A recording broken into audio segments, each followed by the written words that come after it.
Bismillahirrahmanirrahim. Assalamualaikum warahmatullahi wabarakatuh. Innal hamdalillah nahmaduhu wa nasta'inuhu wa nastaghfiruhu wa natubu ilaihi wa na'udzu billahi min shururi anfusina wa min sayyiati a'malina. May yahdihillahu fala mudilla lahu wa may yudlil fala hadiyalah. Asyhadu an la ilaha illallah wahdahu la syarikalah wa asyhadu anna Muhammadan abduhu wa rasuluhu la nabiyya ba'da. Ya ayyuhalladzina amanu taqullaha haqqa tuqatih wa la tamutunna illa wa antum muslimun. Ya ayyuhan nasu taqu rabbakumul ladzi khalaqakum min nafsin wahidah wa khalaqa minha zawjaha wa batha minhuma rijalan katsiran wa nisaa'a. Wattaqullaha alladzi tasaaluna bihi wal arham innallaha kana 'alaykum raqiba. Ya ayyuhalladzina amanu taqullaha wa qulu qawlan sadida yuslih lakum a'malakum wa yaghfir lakum dhunubakum wa may yuti'illaha wa rasulahu faqad faza fawzan 'azima. Amma ba'd, fa inna asdaqal hadithi kitabullah wa khairal huda huda Muhammadin sallallahu alaihi wasallam. Syarrul umuri muhdatsatuha wa kullu muhdatsatin bid'ah wa kullu bid'atin dhalalah wa kullu dhalalatin finnar. Hadirin dan hadirat yang dirahmati oleh Allah Subhanahu wa taala.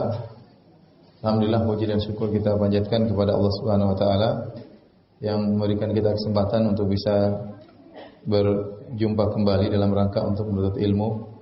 Salawat dan salam semoga tercurahkan kepada junjungan kita Nabi Muhammad sallallahu alaihi wasallam, juga kepada keluarganya serta seluruh sahabat beliau tanpa terkecuali. Kita lanjutkan bahasan kita masih tetap tentang babul mawaqit, tentang waktu-waktu salat. Kita masuk pada hadis yang berikutnya. Wa an Abdullah bin Abbasin radhiyallahu anhuma, dari sahabat Abdullah bin Abbas radhiyallahu anhuma yang merupakan sepupu Nabi sallallahu alaihi wasallam. Qal a'tama an-nabiy sallallahu alaihi wasallam bil isya. Rasulullah sallallahu alaihi wasallam menunda waktu salat isya. Rasulullah SAW tidak mengerjakannya di awal waktu, tapi beliau tunda sampai kemalaman. Fa kharaja Umar faqala, kemudian Umar keluar dan Umar berkata, "As-salata ya Rasulullah." Umar menegur Nabi sallallahu alaihi wasallam dengan berkata, "As-salata ya Rasulullah." Ya Rasulullah, ya tiba waktunya salat, kerjakanlah salat. Raqadan nisa'u wasibyan, para ibu-ibu sudah tidur, anak-anak juga sudah tidur. Fa kharaja wa ra'suhu yaqtur. Maka Nabi pun keluar dari rumahnya setelah dipanggil oleh Umar, sementara air menetes dari kepalanya,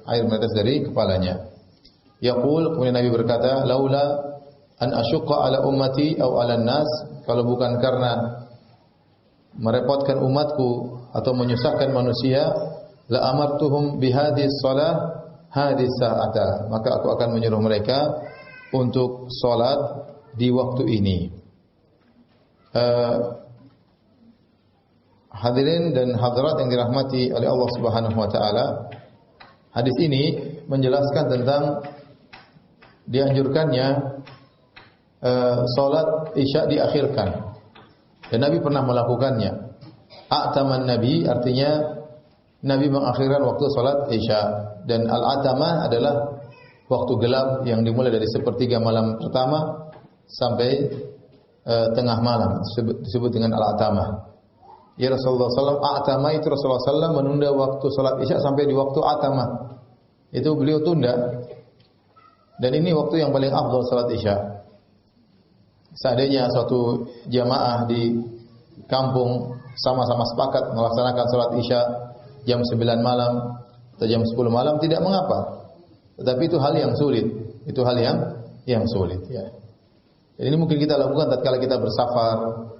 Ya, kita salat tidak di masjid, maka kita salat berjamaah mungkin bersama keluarga kita. Kita tunda jam 10, jam 11 enggak ada masalah. Bahkan itu adalah sunnah.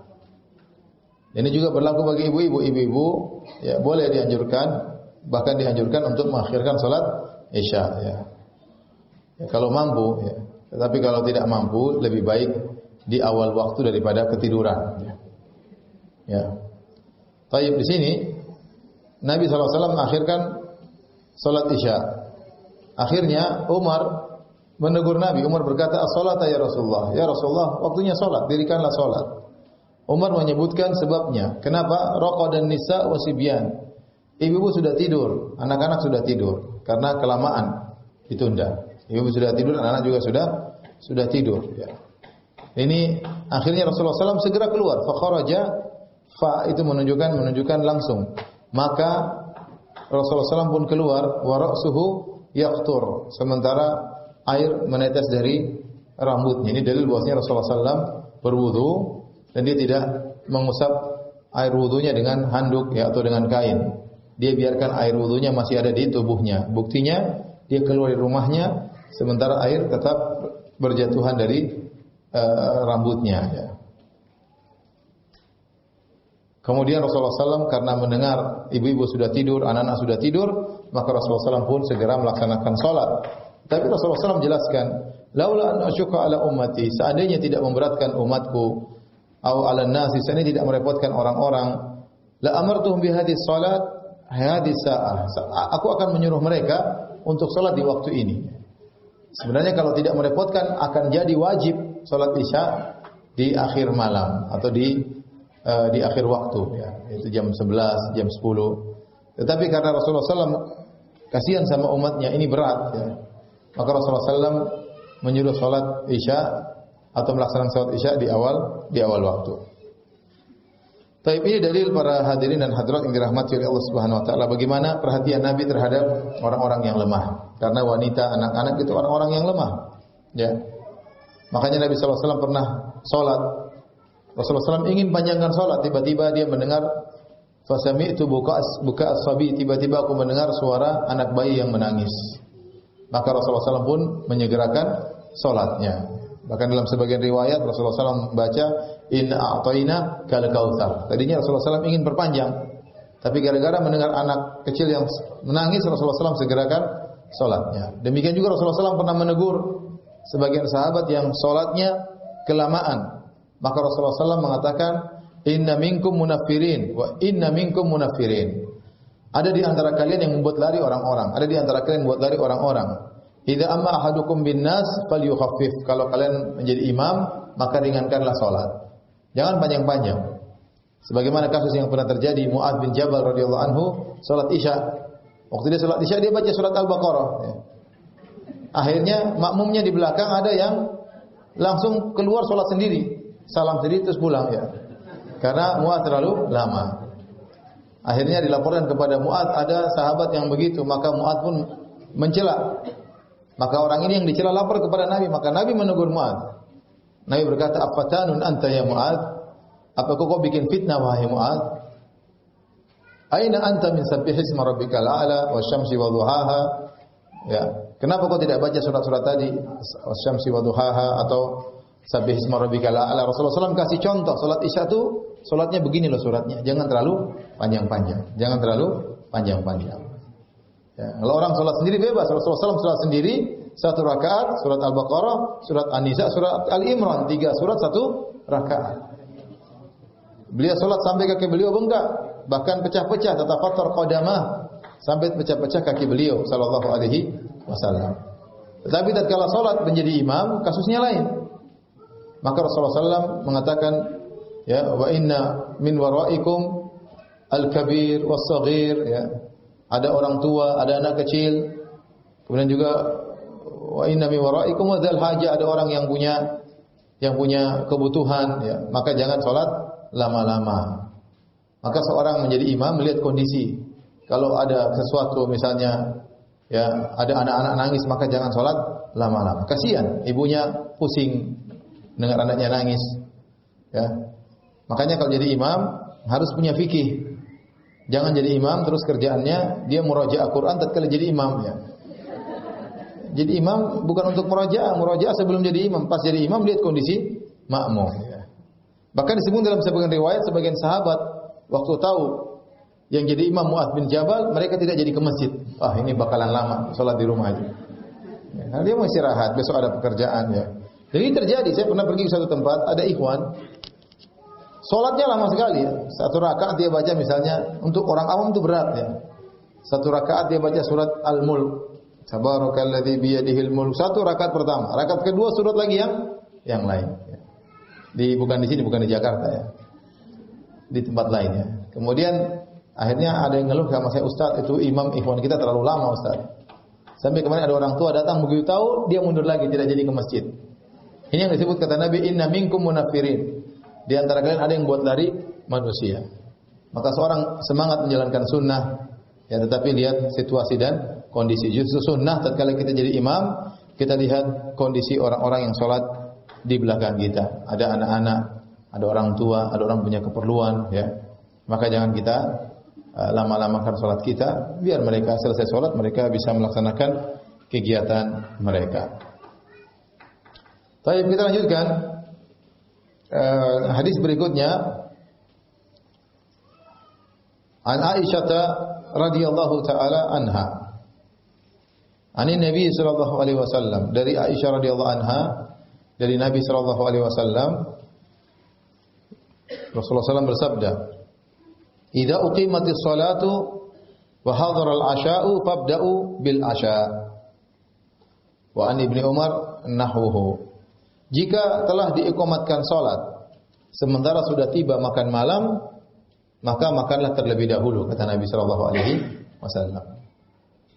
Hadis ini diriwayatkan oleh Aisyah dan juga dari Ibnu Umar. Jadi hadis ini ya menjelaskan tentang keutamaan khusyuk dalam salat. Sampai-sampai Nabi menjelaskan, seandainya kalau sudah ditegakkan salat, sudah iqamat, sementara makanan hadir, kata Nabi makan dulu. Kenapa kalau sudah makanan hadir, kemudian dia pergi salat, pikirannya kepada makanan? Maka didahulukan makan dulu baru salat. Ini menunjukkan bahwasanya khusyuk adalah perkara yang sangat penting. Sampai-sampai khusyuk diutamakan daripada keutamaan menghadiri jamaah. Daripada dia ikut jamaah salat berjamaah, tapi pikirannya tidak khusyuk, mending dia tidak ikut berjamaah dan dia makan terlebih dahulu, baru kemudian dia salat. Ya. Baru kemudian dia salat. Ada khilaf yang dimaksud dengan makan malam di sini. Ada yang mengatakan makan malam di sini fabda idza uqimatis salat wa hadaral asya fabda'u bil asya. Kalau telah diqamatkan salat, kemudian telah tiba makan malam, maka makan malam terlebih dahulu baru salat. Ada yang mengatakan makan malam di sini ya makan malam. Zahirnya hadis makan malam. Itu salat Isya maksudnya. Sudah siap makan malam, tahu-tahu iqamat salat Isya. Ya udah makan dulu baru salat. Ada yang mengatakan maksudnya salat maghrib. Kalau seorang berpuasa kemudian sudah dihidangkan makanan, ya udah makan dulu baru kemudian salat maghrib. Ya, Nabi mengatakan fabda'u bil asya, makan dulu baru kemudian salat. Bagaimana Ustaz kalau ternyata kita makan, akhirnya kita ketinggalan berjamaah? Ya, karena makanannya judulnya banyak ya. Kalau kita makan satu, makan dua, wah, kita langsung salat malah kepikiran. Khawatir dimakan sama orang nanti. Jadi bagaimana? Maka sebagian ulama berpendapat makan secukupnya, ya untuk menghilangkan hasrat, baru kemudian salat, nanti habis salat lanjut lagi supaya tidak ketinggalan berjamaah. Sebagian ulama mengatakan justru yang sunnahnya adalah sampai selesai. Sampai selesai makan ya. Kalau kita baru makan sedikit baru pergi, semakin terikat hati kita kepada makanan tersebut. Ya. Semakin apa? Terikat. Mending selesaikan, dan itu yang lebih afdal. Selesaikan, baru kemudian pergi sholat. Paham? Tayyib. Sejauh mana kita boleh mendahulukan makan, baru kita pergi sholat? Kata para ulama, jika memang hati seorang benar-benar berhasrat kepada makanan tersebut. Kalau dia tidak terlalu berhasrat, ya makan sekarang atau nanti sama saja, ya sudah sholat saja, nggak ada masalah. Karena ilah sebab kenapa Rasulullah menyuruh kita untuk makan terlebih dahulu agar kita khusyuk. Kalau ternyata makanan tersebut tidak berhasrat, misalnya kita sudah makan jam 10, jam 12 ternyata makanan sudah dihidangkan, kita nggak terlalu lapar. Ya sudah iqamat sholat ya kita sholat aja karena tidak mengganggu. Jadi kembali kepada diri masing-masing, apakah hatinya terganggu dengan ada makanan tersebut atau tidak. Ya. Kalau ternyata dia tidak begitu lapar, sudah dihidangkan makanan, dan dia bisa sholat dengan kondisi khusyuk, ya udah tinggalkan saja makanan. Tapi kalau benar-benar dia lapar, kemudian makanan sudah dihidangkan, mending dia makan dulu. Bahkan dia anjurkan makan terlebih dahulu. Tetapi seorang tidak boleh melakukan trik untuk bisa meninggalkan sholat berjamaah. Dia bilang sama istrinya, hidangkan makanan setiap jam 11.50. Tadi azan zuhur jam berapa? 11.53. Pokoknya setiap jam 11.50 kamu hidangkan makanan. Sehingga dia akhirnya tidak sholat berjamaah setiap hari. Ini tidak boleh. Ini namanya sengaja menipu Allah Subhanahu wa taala. Allah Maha tahu dengan niat seseorang. Tapi kalau pas kebetulan yang pas sedang hadir makanan, ya sudah kita makan terlebih dahulu ya. Alhamdulillah Islam itu mudah dan tujuan Allah adalah agar seorang bisa salat dengan khusyuk. Kata Allah, wa aqimis salata li dzikri. Dirikanlah salat untuk mengingatku. Dirikanlah salat untuk mengingatku.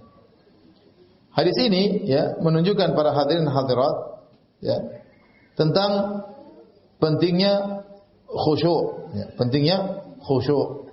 Sampai Rasulullah SAW menyuruh meninggalkan salat berjamaah untuk makan terlebih dahulu, padahal kita tahu betapa besar pahala salat berjamaah, 27 kali lipat, penekanannya luar biasa dari Nabi SAW. Tetapi kalau ternyata ada hal yang mengganggu khusyuan, ya, maka ditinggalkan tidak jadi masalah demi meraih kekhusyuan.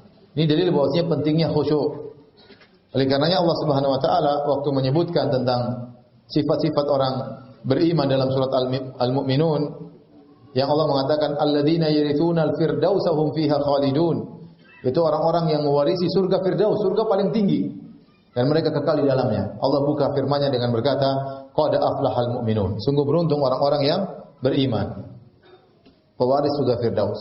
Allah sebutkan sifat-sifat mereka. Yang pertama Allah sebutkan alladzina hum fi salatihim khashi'un. Itu orang-orang yang khusyuk dalam salatnya. Berarti khusyuk dalam salat ini sifat utama agar orang bisa meraih surga Firdaus. Perhatikan ini. Ibu silakan buka dalam surat Al-Mu'minun. Allah menyebutkan tentang ciri-ciri penghuni surga Firdaus. Yang akhir ayat kata Allah alladzina yarithuna firdausahum fiha khalidun. Itu orang-orang yang yarithuna al-firdaus, yang masuk dalam surga Firdaus dan mereka kekal. Allah sebutkan sifat-sifatnya. Yang pertama kata Allah qad aflahal mu'minun alladzina hum fi salatihim khashi'un. Sungguh beruntung orang yang beriman, yaitu orang-orang yang khusyuk dalam salatnya. Maka seorang berjuang dalam kehidupannya agar bisa salat dalam kondisi khusyuk.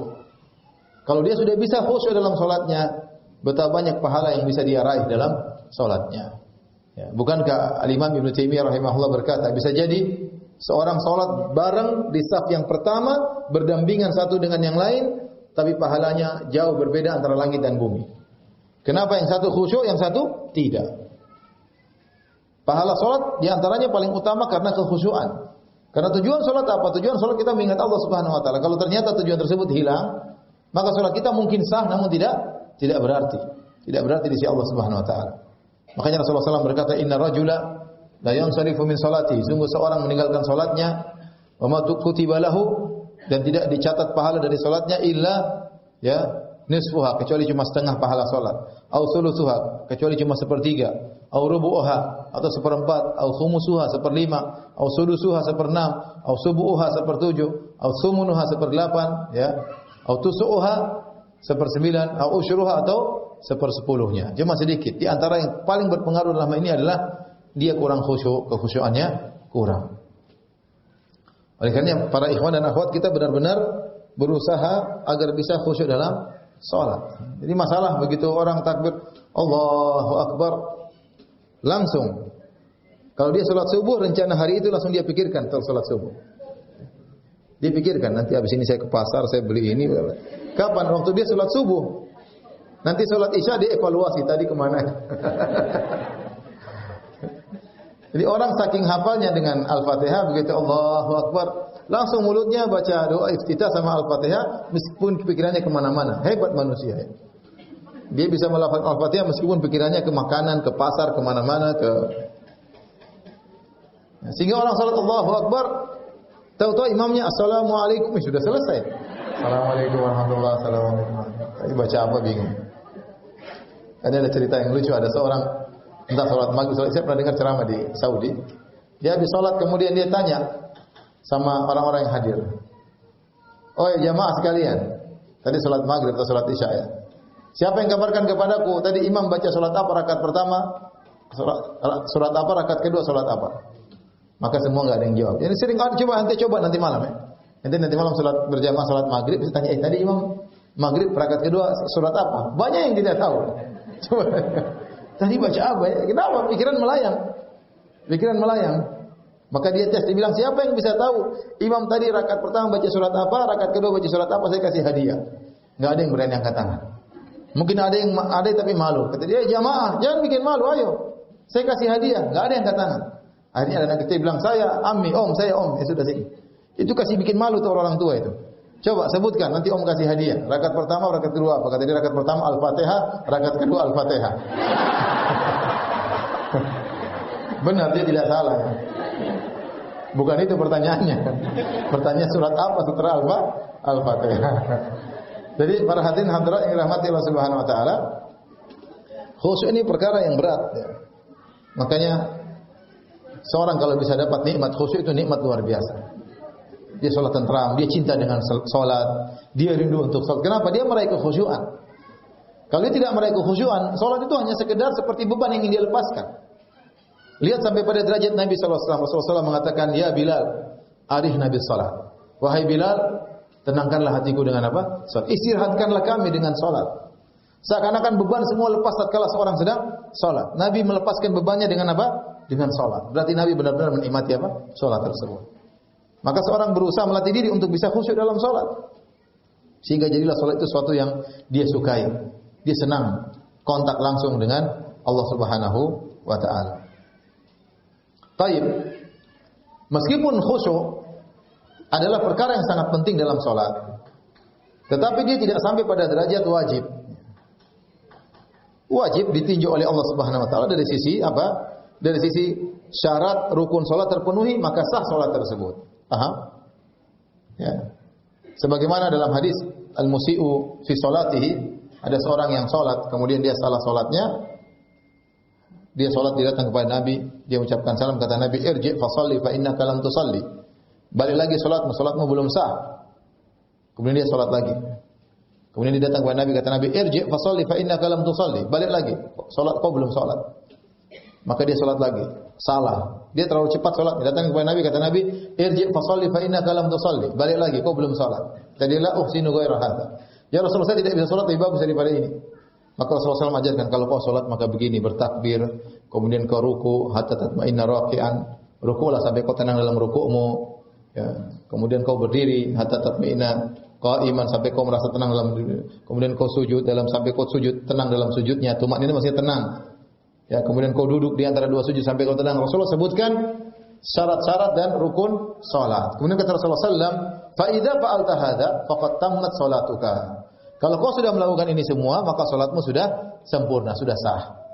Dari sini Rasulullah SAW tidak mengatakan salatlah sampai kau khusyuk. Karena memang khusyuk itu amrun zaid, tambahan. Tidak semua orang bisa. Ada orang bisa khusyuk cuma mungkin 2 detik pertama, 3 detik pertama. Ada yang khusyuk terakhir, ada yang khusyuk kalau imamnya lupa. Imamnya lupa baru dia khusyuk. Oh, saya lagi salat, imamnya lupa. Kalau imamnya lancar dia santai tak tahu sudah salam ya. Ya. Sampai orang lupa ini rakaat keberapa, dia lupa. Ya. Jadi khusyuk meskipun dia intisari salat, kata orang tidak ada salat tanpa khusyuk seperti badan tanpa nyawa. Benar itu. Tetapi dia bukan merupakan syarat salat dan juga bukan merupakan rukun apa? Salat. Sehingga kalau orang salat tidak khusyuk pun, ya, maka salatnya sah. Kecuali benar-benar tidak khusyuk dalam hal dia tidak mikir apa-apa, ya itu baru dikatakan salatnya batal.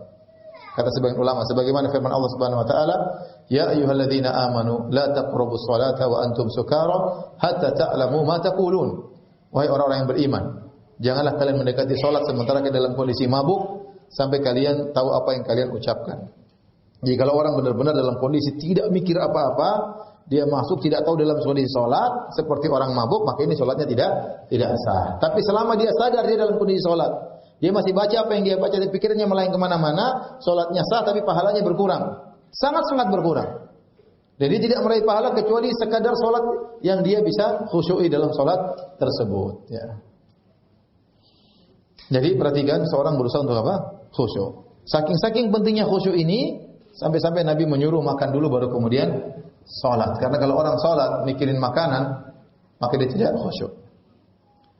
Kata para ulama, ini juga dikiaskan dengan hal-hal yang lain. dengan hal yang lain. Kalau seorang terganggu, benar-benar terganggu, dia tidak bisa khusyuk, maka dia boleh mengakhirkan sholat berjamaah, dia tidak berjamaah karena ada suatu hal tertentu yang buat dia sangat-sangat tidak bisa konsentrasi. Ya. Sangat tidak bisa konsentrasi. Taib, bagaimana kiat-kiat kita untuk bisa khusyuk dalam sholat? Yang pertama, berdoa kepada Allah Subhanahu Wa Taala. Ya ikhwan, ya akhwat, ibu-ibu dan bapak yang rahmati Allah, khusyuk itu anugerah luar biasa. Minta kepada Allah bisa khusyuk dalam sholat. Bukan ikut pelatihan khusyuk ya. Pelatihan khusyuk bukan begitu khusyuk yang dimaksud ya. Tetapi benar-benar minta kepada Allah Subhanahu Wa Taala ya. Allahumma inna a'udzubika min qalbi la yakhsha, min ainin la tadma'. Kemudian apa? Min nafsin la tashba' wa min du'ain la yustajabalah. Ya Allah, aku berlindung kepada Engkau dari hati yang tidak khusyuk, dari mata yang tidak mau menangis, dari syahwat yang tidak pernah puas, kemudian dari doa yang tidak dikabulkan. Allahumma inna a'udzubika min qalbin la yakhsha. Atau kita bicara bahasa Indonesia, Allahumma inna nas'aluka al-khusyu'a fi shalat. Ya Allah, aku mohon kepada Engkau agar bisa khusyuk dalam salat. Mohon kepada Allah. Kalau orang dapat khusyuk, nikmat luar biasa. Kemudian yang kedua, di antara yang bisa memudahkan khusyuk, mengingat hari akhirat. Seorang sebelum salat dia ingat dia sedang berhadapan dengan Allah. Semakin dia kuat salat berhadapan dengan Allah, akan semakin mudah hari akhiratnya. Makanya kata Allah Subhanahu Wa Taala setelah menyebutkan wasta'inu bis sabri was salat, jadikanlah sabar dan salat sebagai penolongmu. Setelah itu kata Allah, wa innaha lakabiratun illa 'alal khashi'in alladzina yadhunnuna annahum mulaqu rabbihim annahum ilaihi raji'un. Kata Allah Subhanahu Wa Taala, jadikanlah sabar dan salatmu sebagai penolongmu. Wa innaha lakabiratun, sungguh salat itu terasa berat, illa 'alal khashi'in, kecuali bagi orang yang khusyuk. Siapa mereka? Alladzina yadhunnuna annahum mulaqu rabbihim, yaitu orang-orang yang mereka yakin akan bertemu dengan Rabb mereka, wa annahum ilaihi raji'un, dan mereka akan kembali kepada Allah. Itulah orang-orang khusyuk. Dia ingat hari akhirat, bahwasanya dia akan dikembalikan kepada Allah. Dia tahu waktu dia salat bisa jadi salatnya salat terakhir. Makanya Nabi pernah berkata, "Sholli salatan muwaddi'." Salatlah engkau seperti orang yang hendak berpisah. Dia tidak tahu, siapa tahu salat 2 rakaat inilah yang bisa diandalkan olehnya untuk masuk surga. Maka benar-benar dia baguskan salatnya, dan itu akan bantu dia untuk bisa khusyuk dalam salat. Yang pertama dia berdoa, yang kedua dia ingat tentang hari akhirat, dia hadirkan tentang hari kiamat, tentang sirat, tentang padang mahsyar, tentang hisab, ya, tentang alam barzakh, ya, tentang neraka, tentang surga. Ini membantu dia untuk khusyuk. Perkara ketiga yang membantu seorang untuk khusyuk, terutama laki-laki, hendaknya dia ke masjid di awal waktu. Kalau bisa pas azan dia sudah di masjid, sehingga dia tidak terburu-buru. Tidak terburu-buru. Sampai Nabi SAW menyuruh kalau orang terlambat, jangan terburu-buru. Kata Nabi, berjalanlah wa antum ala sakinah wa waqar. Janganlah engkau dalam kondisi tenang, meskipun terlambat. Apa yang kau dapati di masjid, maka sempurnakan. Tidak boleh terlambat kemudian buru-buru. Karena kalau orang selalu datang terlambat, dia buru-buru, dia tidak bisa khusyuk. Datang tahu-tahu makmum sudah qoma, sudah masuk rakaat ketiga, tiba-tiba dia rajin, langsung dia jalan cepat. Sampai sana sampai Allahu Akbar. Nah, gimana mau khusyuk? Dia ngos-ngosan. Tapi kalau orang datang lebih dahulu, sampai di masjid dengar azan, dia balas jawab azan. Dia sudah menyiapkan dirinya. Jawab azan, kemudian dia salat 2 rakaat, sempat dia berdoa kepada Allah, sempat dia baca Quran. Jadi dia sudah membuat muqaddimah yang memudahkan dia untuk apa? Khusyuk. Begitu salat, dia bisa lebih khusyuk. Adapun orang yang datang terlambat, ya, ngobrol sama temannya sudah azan, santai aja, santai. Sebentar, imamnya qomatnya lama kok. Begitu qomat tiba-tiba rajin. Jadi kalau mau khusyuk, usahakan salat di awal waktu. Sejauh mana kita perhatian dengan salat, sejauh mana Allah berikan kekhusyuan kepada kita. Ya, jadi perhatian kita terhadap salat itu luar biasa. Ya, seperti orang yang rindu kapan dikumandangkan azan, rindu ingin ke masjid. Ya, ini Allah akan berikan kekhusyuan pada dia. Tapi kalau orang cuek dengan salat, ya, dicuek-cuekin nanti aja enggak apa, maka dia susah meraih kekhusyuan. Di antara hal yang membantu kita khusyuk adalah merasa bahwasanya Allah sedang menilai, ya, Allah sedang menilai salat kita. Kita kalau salat kemudian ada orang yang lihat, kita salatnya lebih serius. Apalagi dimasukkan dalam CCTV. Apalagi siaran langsung ya, orang lagi sholat, pasti kita sholat masih ada lalat, ada nyamuk, kita diem aja. Kenapa? Lagi siaran langsung. Teman-teman lagi nonton, perhatian khusyuk. Nah, kita yakin bahwasanya tatkala kita sedang sholat, Allah sedang menilai. Allah melihat antum, apakah ragu Allah melihat gerakan antum? Jangan gerakan antum. Kata Allah, ya'lamu kha'inatal a'yun wa ma tukhfi sudur. Allah mengetahui pengkhianatan lirikan mata dan Allah mengetahui apa yang mengalir di dadamu. Allah tahu. Kamu khusyuk enggak khusyuk, Allah tahu. Kamu lagi sholat mikirin pasar, Allah tahu. Kamu lagi sholat mikirin utang, Allah tahu. Allah Maha tahu. Apa yang mengalir di dadamu, Allah Maha tahu. Makanya Allah Subhanahu wa taala berfirman, alladhi wa tawakkal, kata Allah, alladhi yaraka hina taqum wa taqallubaka fis sajidin innahu samii'un 'alim. Ya. Kata Allah, yaitu Allah yang melihat engkau tatkala kau berdiri hendak salat, dan Allah melihatmu tatkala engkau sujud. Ya, jadi Allah melihat apa yang kita lakukan. Ini semua bisa membantu kita untuk khusyuk sehingga kita salat benar-benar kita menghadirkan dalam diri kita seakan-akan kita sedang berbincang-bincang dengan Allah Subhanahu wa taala, sedang menghadap Allah. Maka jangan kita wajah menghadap Allah tapi pikiran kita cuek dari Allah Subhanahu wa taala. Baik, kita lanjutkan hadis yang berikutnya.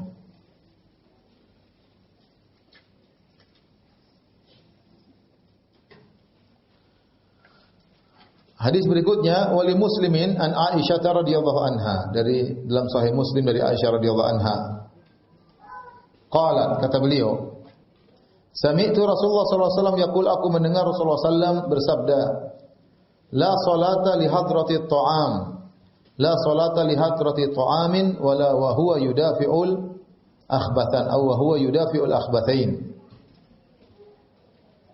Kata Nabi sallallahu alaihi wasallam, tidak ada salat jika makanan telah dihidangkan. Dan tidak ada salat sementara dia menahan buang air besar maupun buang air kecil. Saya ulangi, kata Nabi, tidak ada salat bihadratit ta'am. Ya.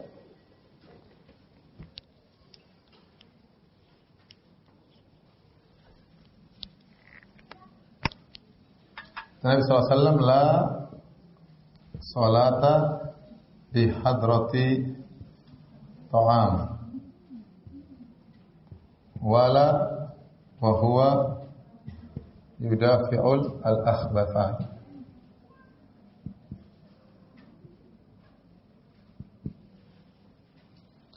Artinya, kata Nabi SAW, tidak ada salat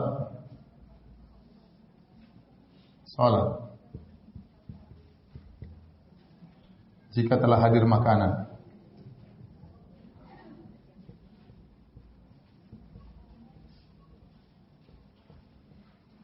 Wala, dan tidak ada salat juga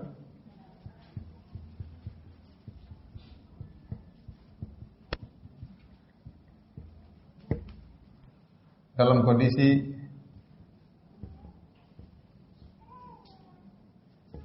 menahan apa? BAB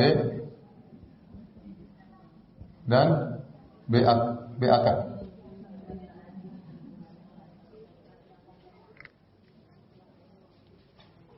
Baik, hadirin dan hadirat yang dirahmati oleh Allah Subhanahu wa taala. Hadis ini menguatkan hadis sebelumnya tentang pentingnya menjaga kekhusyuan, bahwasanya salat itu yang paling utama adalah khusyuk, meskipun dia tidak sampai pada derajat wajib, apalagi syarat maupun rukun, tapi dia intisari daripada salat. Barang siapa yang mendapat anugerah khusyuk, maka dia orang yang paling bahagia. Dia akan rindu selalu untuk salat. Dia senang untuk salat, dia kuat untuk salat, mudah untuk bangun malam. Kenapa? Dia merasakan kelezatan dalam salat tersebut. Maka seorang minta diberikan oleh Allah agar meraih kekhusyuan dalam salat. Dan itu butuh perjuangan. Ya, bukan kemudian ikut ikut pelatihan salat khusyuk ya. Setelah itu jadi khusyuk. Enggak, bukan begitu. Itu perlu perjuangan. Dan ini berkaitan dengan kehidupan kita sehari-hari. Seorang yang dia menjaga pandangannya, yang dia menjaga lisannya, ya, dia menjaga hatinya, dia mudah untuk khusyuk. Tapi kalau orang mulutnya ember, ya, ngomong sana ngomong sini, cerita sana cerita sini, ya. Kemudian tidak menjaga hatinya, suudzon sana suudzon sini, berburuk sangka kepada yang lainnya, hasad kepada sana hasad kepada sini, Pandangan dia jaga melihat yang haram, susah untuk dia khusyuk. Susah untuk dia khusyuk. Kenapa? Kata para ulama, hati ini adalah wi'a, dia adalah bejana. Bejana yang diisi. Apa saluran pengisiannya? Pandangan, pendengaran, mulut. Maka apa yang kita lihat akan terekspresikan ke dalam, terbiaskan dalam hati. Apa yang kita dengar akan terbiaskan dalam hati. Apa yang kita ucapkan, sering diucapkan terbiaskan dalam hati. Makanya ada seorang kalau dia suka bernyanyi dangdutan terus, nanti kalau mau mati bilang la ilaha illallah, dia dangdutan. Kenapa? Karena itu yang sering dia ucapkan terbiaskan dalam hatinya. Ada orang yang suka maki-maki, kalau dia meninggal di sini dia maki-maki. Kenapa? Apa yang dia ucapkan terbiaskan dalam dirinya. Ini benar kenyataan. Oleh karenanya saya katakan hati, qalbu adalah wi'a, bejana. Dan yang mengisi bejana tersebut kita ya. Kalau kita sering mengucapkan kata-kata yang baik, bertasbih mengingat Allah Subhanahu wa taala, berzikir, maka itu akan terbiaskan dalam hati kita. Kalau kita melihat yang halal, maka itu akan terbiaskan dalam diri kita. Kalau kita mendengar yang halal, maka itu terbiaskan dalam diri kita. Dengar Al-Qur'an, dengar kata-kata yang baik, dengan pengajian. Tapi kalau kita dengar ghibah, berita macam ini, berita tuduhan macam-macam namimah, maka susah untuk khusyuk. Dunia bergulat dalam hati kita, ya. Jadi repot untuk apa? Untuk khusyuk. Maka mintalah kepada Allah agar dianugerahkan khusyuk kepada Allah Subhanahu wa taala. Baik, kita lanjutkan. La salat, tidak ada salat. Tidak ada salat. Apa maksudnya tidak ada salat? Ada khilaf. Menurut jumhur ulama, jumhur itu artinya apa, Ibu? Mayoritas, ya. Maksudnya salatnya tidak sempurna. Adapun zahiriyah maksudnya salatnya tidak sah. Jadi menurut zahiriyah, kalau kita mau salat terus ada makanan hadir, harus makan dulu. Kalau ente nikah salat berjamaah, salatnya tidak sah, batal. Jadi harus sama makan dulu. Menurut jumhur ulama tidak.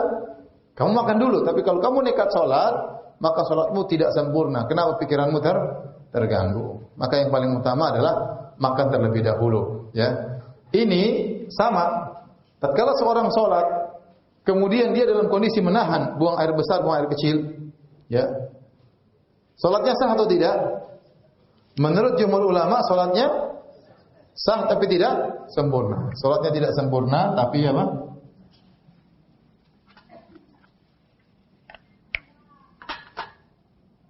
Tapi sah. Menurut zahiriyah salatnya tidak sah. Tetapi kalau sampai orang benar-benar menahan, sampai goyang kanan, goyang kiri, ya ini tidak sah lah.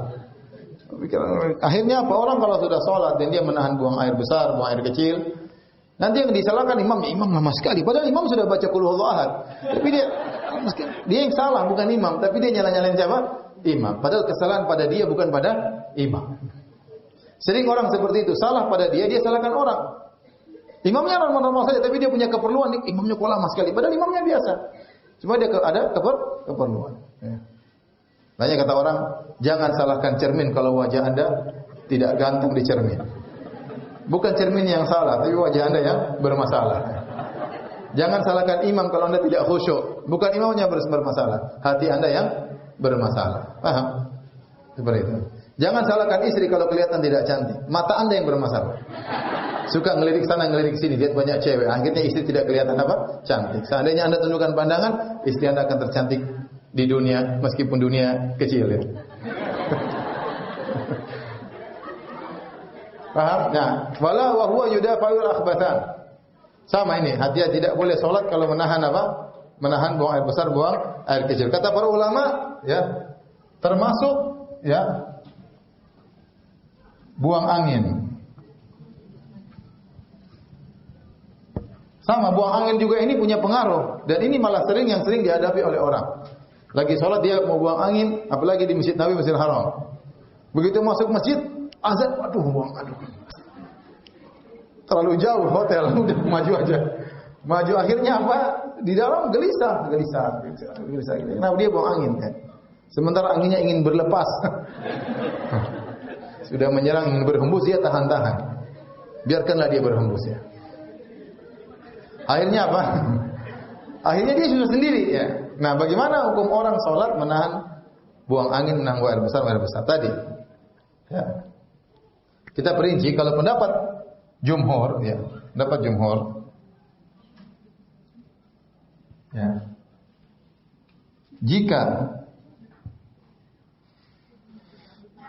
Jika benar-benar menghilangkan pikiran,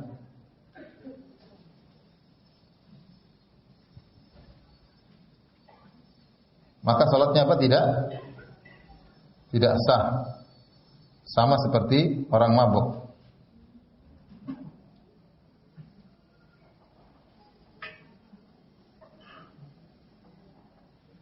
Benar-benar dia tidak tahu apa yang dibaca imam, benar tidak apa yang dia lakukan, maka itu benar-benar tidak apa? Tidak sah kalau benar-benar seperti itu. Tapi jarang orang seperti ini, jarang. Ini jarang. Biasanya yang kedua, yaitu mengganggu, sangat mengganggu. Mengganggu sekali, tapi dia masih bisa mengerti gerakan salatnya.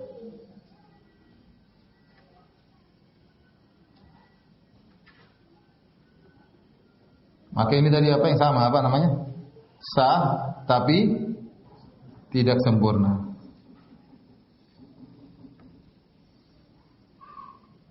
Yang ketiga, tidak mengganggu.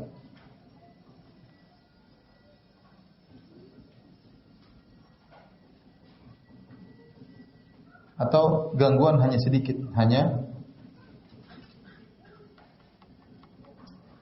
contoh dia pengen buang angin tapi sedikit, enggak sama sekali enggak ganggu khusyuknya.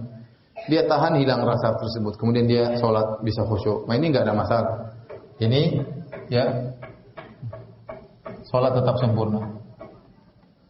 Sholat tetap.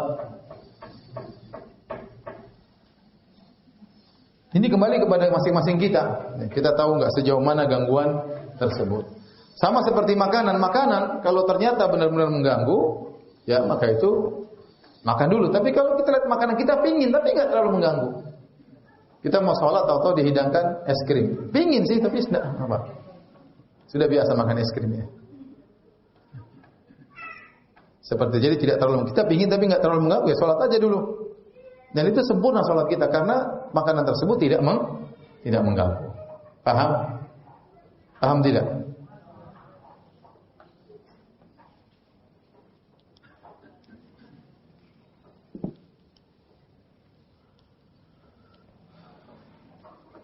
Baik, kita lanjutkan hadis berikutnya.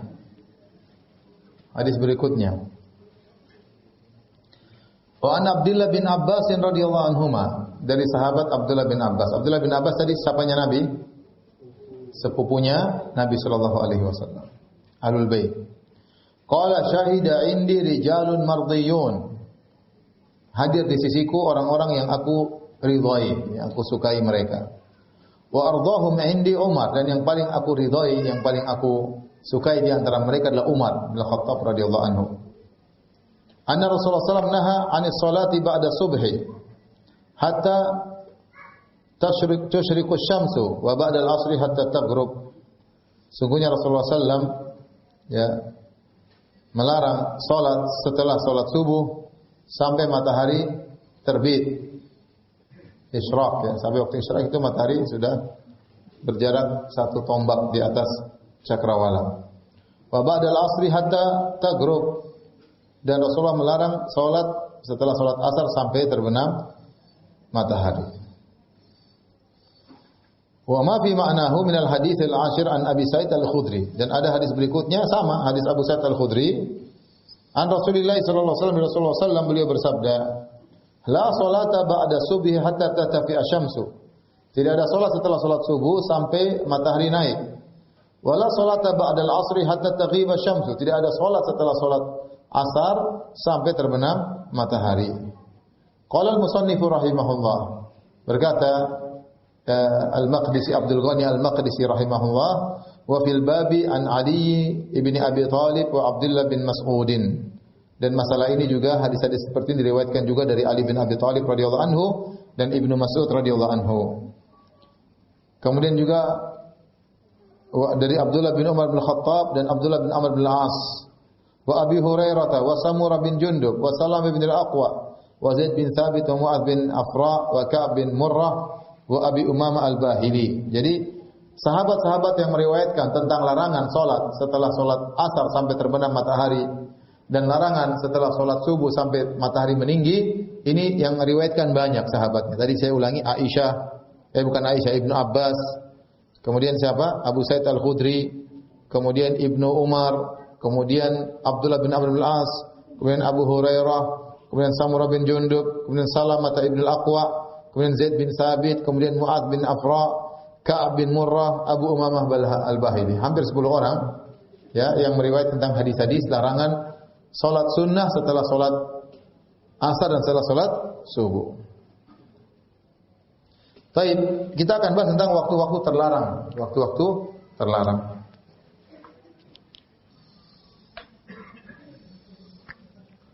Waktu terlarang salat. Terlarang salat sunnah. Yang pertama adalah setelah asar atau waktu zawal. Waktu zawal yaitu tatkala matahari persis di tengah langit.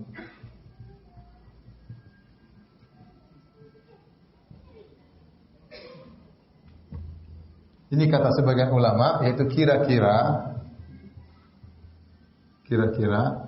7 menit sebelum azan zuhur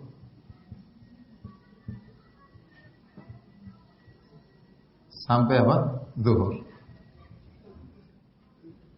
Jadi kalau kita sudah lihat jam zuhur 7 menit lagi, maka jangan kita sholat lagi. Paham? Orang ingin sholat sunnah boleh. Setelah matahari waktu syuruk sampai menjelang zuhur dia boleh sholat sunnah, boleh. Namanya sholat mutlak. Sholat duha 2 rakaat, 4 rakaat, 6 rakaat, 8 rakaat, 12 rakaat. Setelah itu pingin sholat lagi boleh. Namanya sholat sunnah mutlak. Pingin sholat.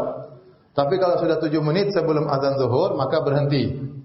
Itulah waktu matahari benar-benar di tengah dan dia belum bergeser bayangannya. Ya. Karena waktu itu katanya disebut dalam hadis api neraka dinyalakan, maka dia benar-benar di atas. Kita tidak boleh sholat tatkala itu. Yang kedua, setelah asar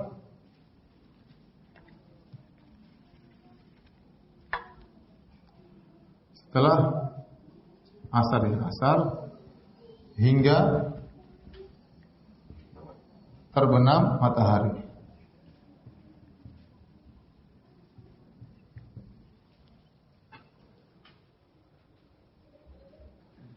Ini yang ketiga, setelah subuh hingga matahari naik, dalam kurung waktu syuruk. Syuruk apa isyraq sama aja. Syuruk itu sama dengan 15 menit setelah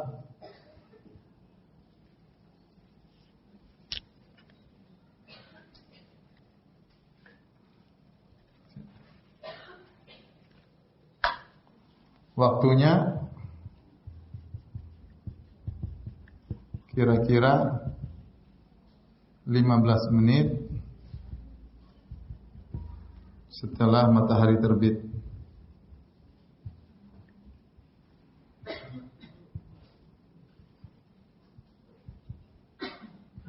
Itu 15 menit setelah sunrise. 15 menit setelah apa? Sunrise.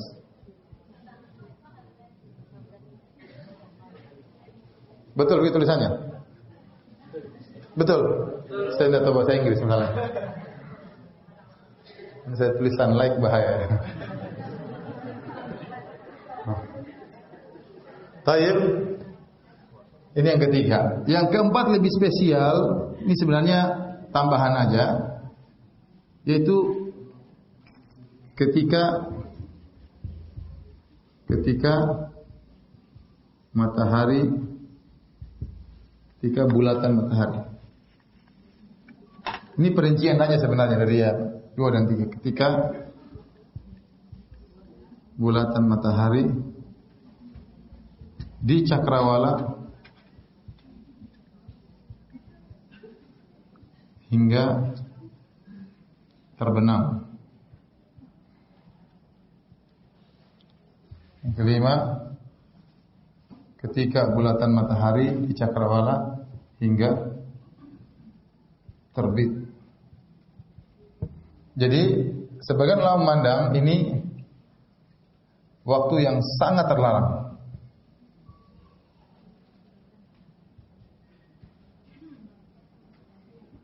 Karena para penyembah matahari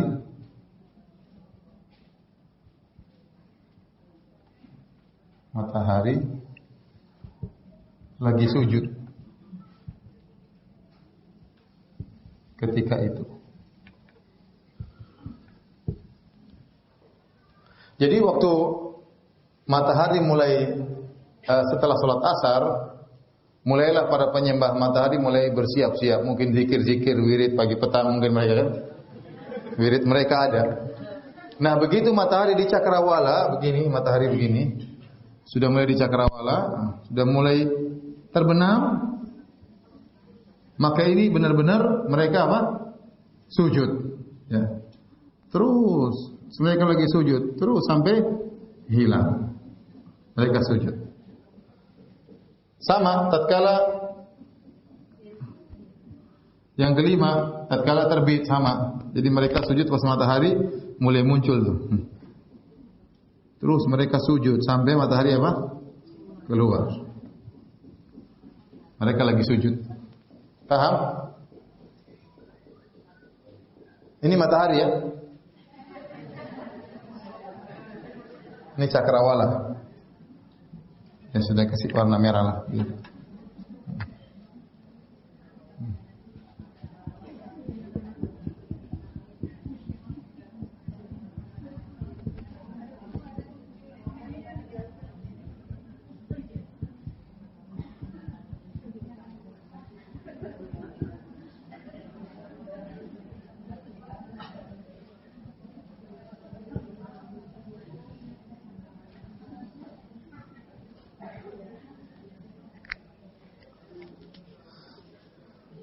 Tayyib, inilah waktu-waktu terlarang. Dikecualikan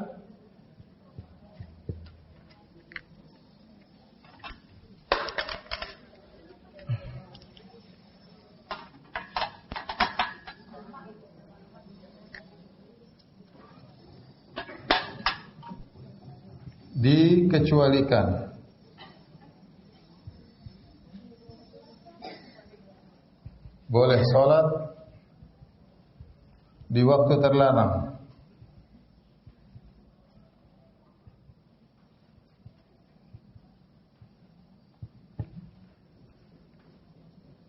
Pertama, sholat fardu.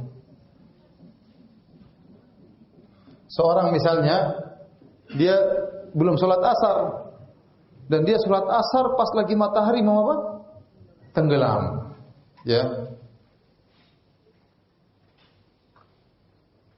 Maka boleh. Sholat asar jam 5:30 boleh atau tidak? Tidak boleh sebenarnya. Itu sudah waktu darurat. Tapi kalau dia ada uzur, maka boleh. Rasulullah SAW bersabda, "Man adraka rak'atan qabla an taghriba syams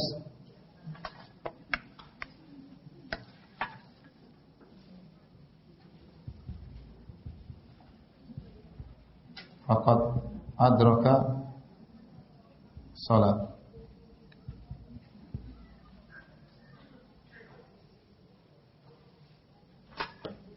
Artinya barang siapa yang mendapati satu rakaat sebelum terbenam matahari,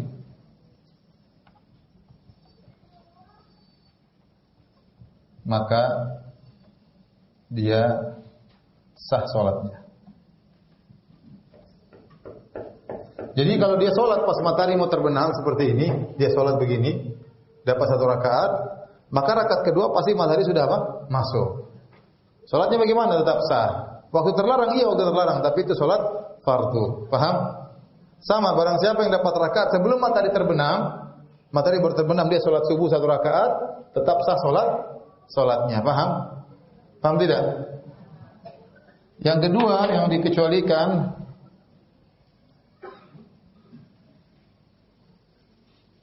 ada tisu enggak?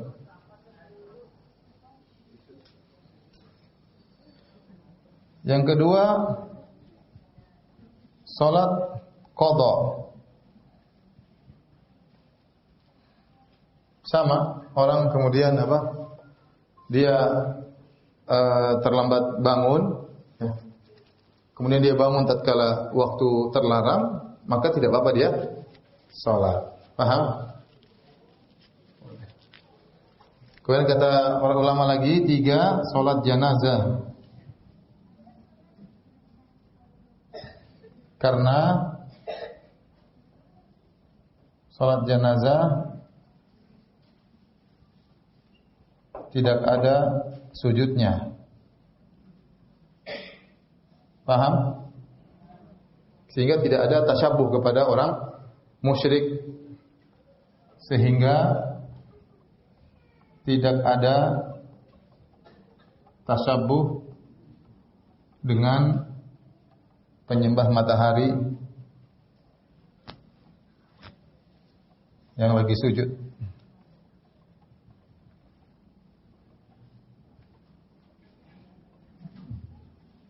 Baik. Kemudian sebab yang kedua, karena Nabi sallallahu alaihi wasallam menyuruh bersegera untuk mengubur mayat.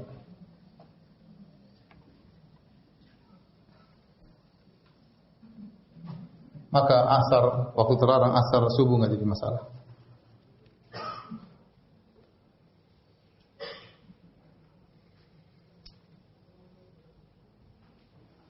Paham? Sudah belum? Hah? Yang ini gambar matahari sudah?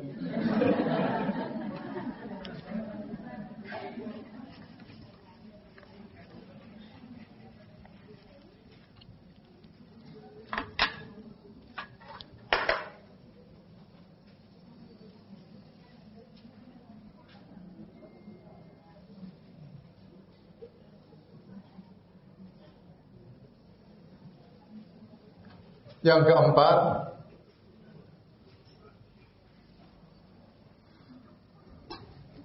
salat-salat zawatul asbab. Zawatul asbab. Ini bukan. Ya.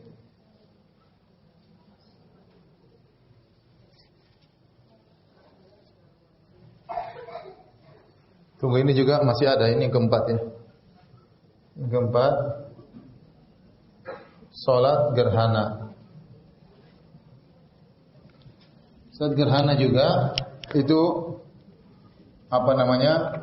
Dikerjakan meskipun waktu apa? Terlarang. Salat gerhana juga dikerjakan waktu terlarang. Yang kelima, salat-salat yaitu salat-salat yang ada sebabnya. Yang ada sebabnya. Sebabnya selain salat janazah dan salat apa? Gerhana. Contoh salat tahiyatul masjid.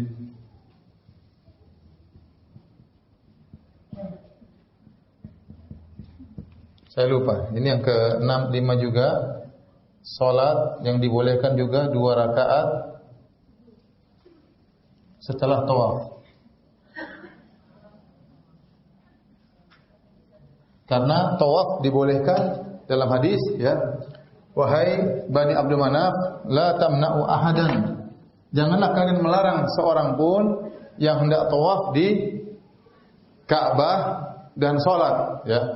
Setelah tawaf dia salat 2 rakaat. Fi ayyi sa'atin kanat, waktu kapanpun, siang atau malam tidak apa-apa. Ini tidak terlarang ya. Tidak dilarang. Nah, salat yang selain ini, selain janazah, gerhana dan 2 rakaat setelah tawaf,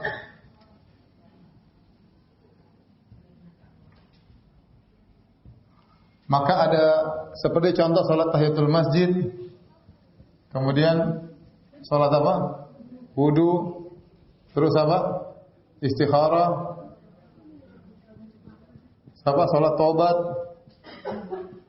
apa lagi? Salat apa?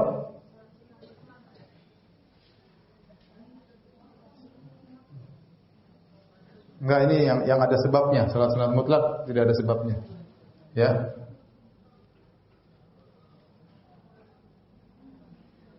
Dan lain-lain ya. Maka ini ada khilaf. Ada yang mengatakan haram secara mutlak. Ada yang mengatakan boleh karena ada sebabnya.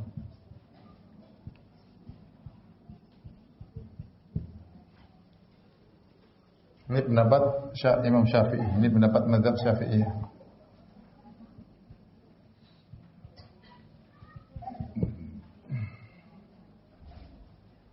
Ini mazhab Malikiyah.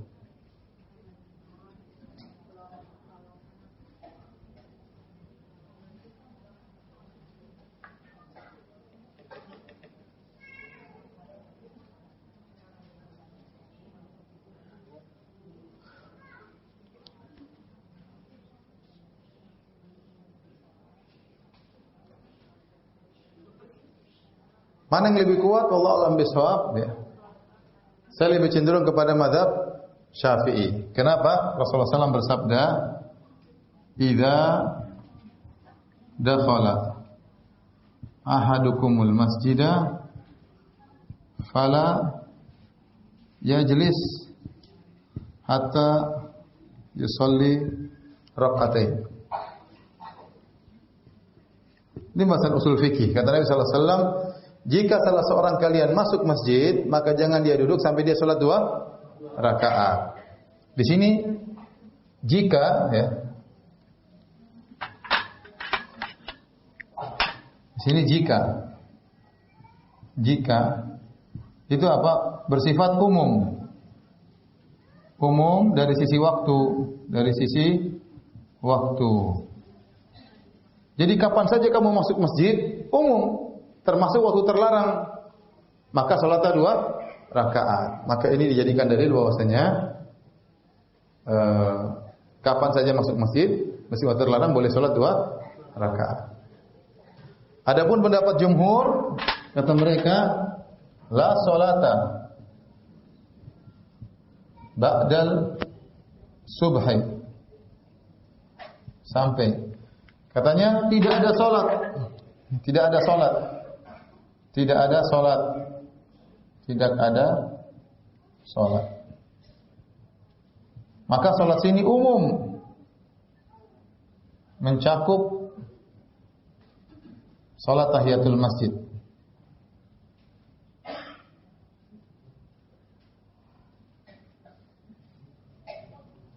Umum dari waktu mencakup waktu terlarang.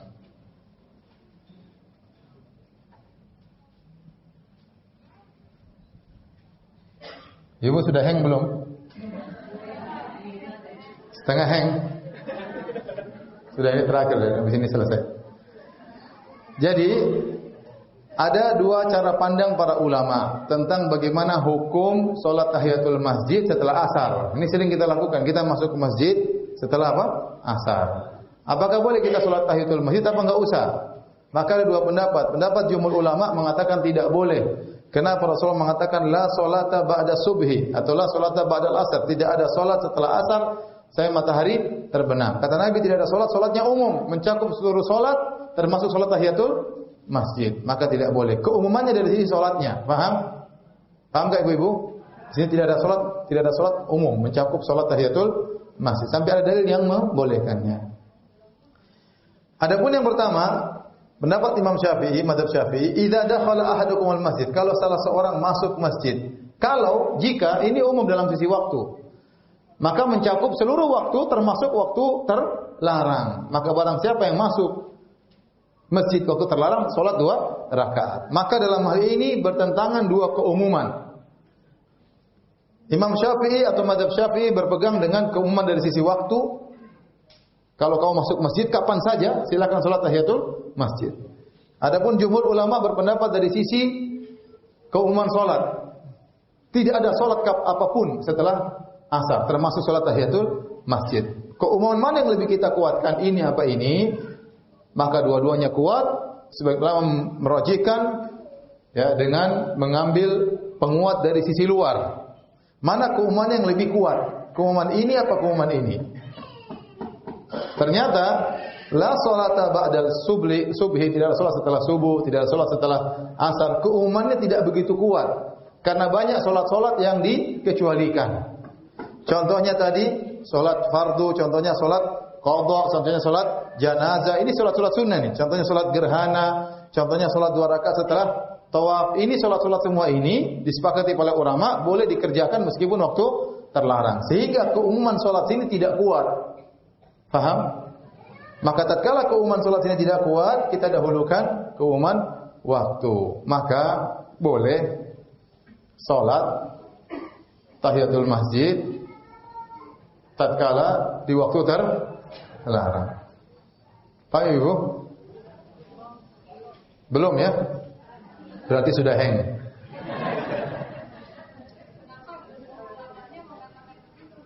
Kenapa Pak? Ya pendapat, ini pendapat kata mereka memang lebih hati-hati. Lebih hati-hati ya. Kemudian tatkala ada yang mengkhususkan ini keumuman tetap dijaga ya. Kemudian ada yang lain, contoh seperti kisah Ka'ab bin Malik. Ka'ab bin Malik waktu dikabarkan dia diterima tobatnya oleh Allah, Ka'ab bin Malik datang menemui Nabi setelah sholat asar. Dia datang ke masjid. Namun tidak diriwayatkan dia sholat tahiyatul masjid dulu. Dia langsung ketemu Nabi. Ini menunjukkan dia tidak sholat tahiyatul masjid padahal setelah asar. Ini memang ini masalah khilafiyah, tidak bisa dipaksakan. Tapi hati saya lebih condong kepada pendapat mazhab Syafi'iyah dan riwayat dari Imam Ahmad bin Hanbal rahimahullahu taala. Namun saya biasanya kalau sudah sekitar 5 menit menjelang azan maghrib saya tidak akan sholat karena itu benar-benar matahari lagi di mana? Ini yang kita bilang tadi waktu-waktu benar sangat terlarang ini. Paham? Jadi kalau matahari baru akan terbenam atau benar-benar mau terbit kira-kira 5 menit sebelum sunrise atau kira-kira 5 menit sebelum terbenam matahari, apa terbenam matahari? Sunset. Ya, sebelum sunset, sebelum sunsilk dan sunlight. Jadi kalau 5 menit sebelum terbenam matahari saya sudah tidak sholat. Saya tidak sholat. Meskipun tahiyatul masjid saya tidak sholat. Ini lebih hati-hati. Wallahu alam bisawab. Karena ibu-ibu sudah pada hang, sampai sini saja kajian kita. InsyaAllah kita lanjutkan pada kesempatan yang lain.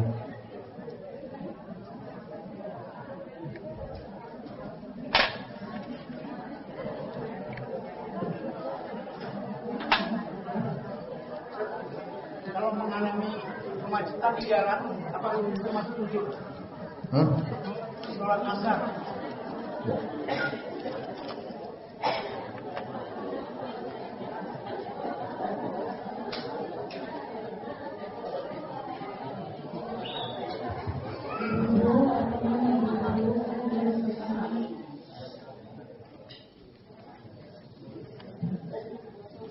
Baik, kita masuk dalam tanya jawab. Ya, pertanyaan pertama, apakah boleh sholat baru sampai takbir pertama kemudian menangis terseduh-seduh karena ingat dosa dan karena sedang ada masalah, kemudian dalam sujudnya hanya beristighfar, tidak doa-doa yang lain? Ya, boleh, tapi kita tatkala sujud, kita baca doa sujud dulu, subhana rabbiyal a'la, subhana rabbiyal a'la, ya. Dan doa-doa sujud yang lainnya. Setelah kita mau beristighfar boleh, setelah itu kita mau beristighfar boleh, tapi doa sujud dibaca dulu. Jam berapakah yang paling utama untuk melaksanakan salat duha dan salat isyraq, ya? Salat duha, kata Nabi sallallahu alaihi wasallam, salatul awwabin hina tarmidu al-fisal. Salatnya orang-orang yang awwabin, yang kembali kepada Allah, yang suka bertobat kepada Allah, salat duha tatkala anak unta kepanasan. Anak unta kepanasan kira-kira jam berapa Ibu-ibu? Jam berapa?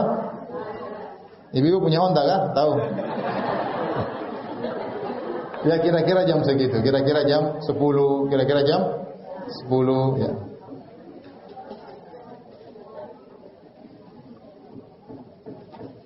Untuk dalil yang menjelaskan boleh menunda salat duhur apabila panas sekali kondisi saat itu. Di jam berapa idealnya salat duhur baik kondisi sangat panas, ya. Ini Rasulullah SAW mengatakan, ya,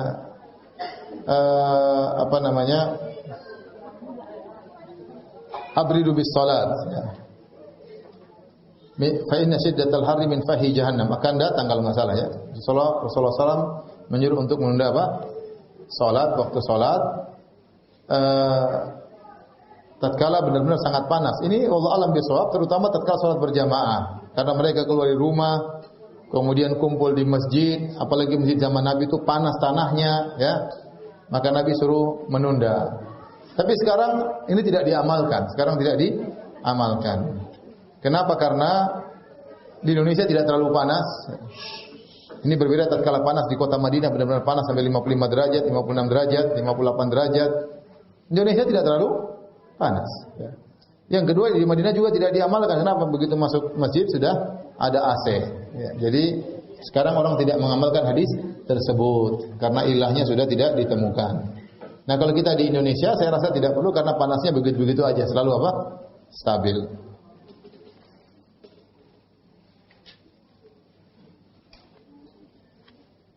Kami melaksanakan salat Isya tepat waktu, kemudian witir.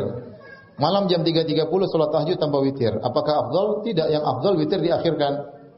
Yang afdal witir diakhirkan kecuali kita ragu bisa bangun malam atau tidak. Kalau kita ragu bisa bangun malam atau tidak, maka witir didahulukan. Khawatir tidak bisa bangun malam. Tapi kalau kita kira-kira bisa bangun malam, maka witir diakhirkan. Ustaz, kalau kita lagi salat sunnah di rumah, suami datang, apakah si istri melanjutkan salat sunnah atau buka pintu pagar?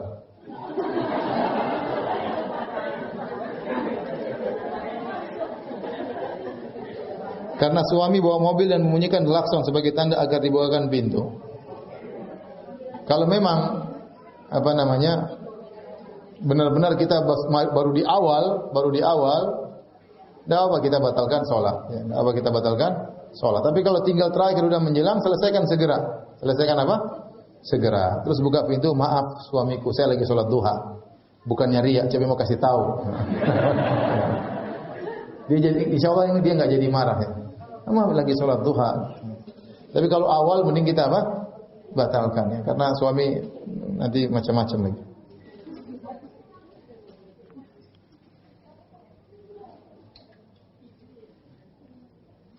Bagaimana jika bacaan tajwid kita belum benar dalam sholat, sementara kita terus belajar memperbaiki diri? Apakah sholat kita diterima dan tetap sah? Iya, tetap sah, apalagi kita telah berusaha dan belajar, ya.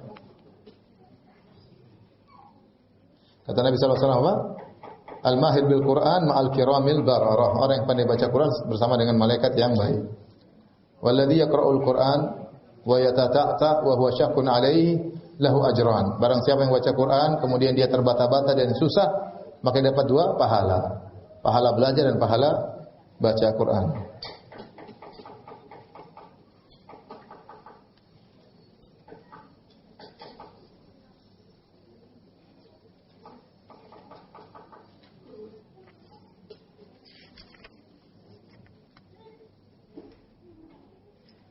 Untuk datang kajian rutin ini saya harus izin bos. Hari ini bos mengizinkan, tapi entah ikhlas atau tidak. Kalau bos mengizinkan, zahirnya apa? Berarti diizinkan. Kalau bos tidak mengizinkan, berarti jangan. Kita minta rekamannya aja. Bagaimana hukumnya salat rawatib qabliyah dan ba'diyah di masjid? Sebaiknya di rumah, tapi di masjid juga tidak mengapa. Rasulullah SAW pernah salat rawatib di masjid. Bolehkah kita salat sedangkan di depan kita terdapat cermin lemari?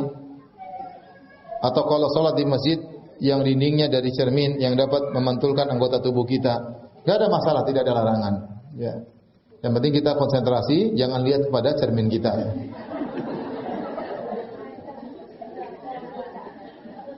Apakah kalau mendapat kemacetan bisa dianggap sebab uzur? Seorang berusaha mengatur waktu agar tidak terjebak dengan kemacetan. Atau kalau sudah terjebak dengan macet, dia cari masjid yang bisa dia hampiri. Hukum asalnya demikian. Kecuali benar-benar kemacetan yang tidak bisa kita hadir, tiba-tiba terjebak di tengah, tidak bisa keluar, ini lain cerita. Dan itu jarang terjadi. Biasanya kita bisa memperkirakan untuk keluar dari apa? Dari jalan tol, atau kita bisa mampir ke masjid yang ada di daerah-daerah tol. Ya, harusnya bisa. Jangan menggampangkan. Kecuali kejebak macet, benar-benar ada kecelakaan, kita nggak bisa apa-apa. Karena di Indonesia bahu jalan tidak bisa digunakan untuk apa? Salat. Tapi kalau di Madinah, jalan-jalan itu ada, di bawahnya ada pasir. Orang mau salat tinggal mampir salat situ. Bahkan sering disediakan musola-musola sederhana, ada airnya. Jadi salat mudah sekali kalau di sana. Di sini kalau sudah masuk jalan tol, tidak ada bahu jalan ya. Yang ada tinggal tiang-tiang, pipa-pipa, susah.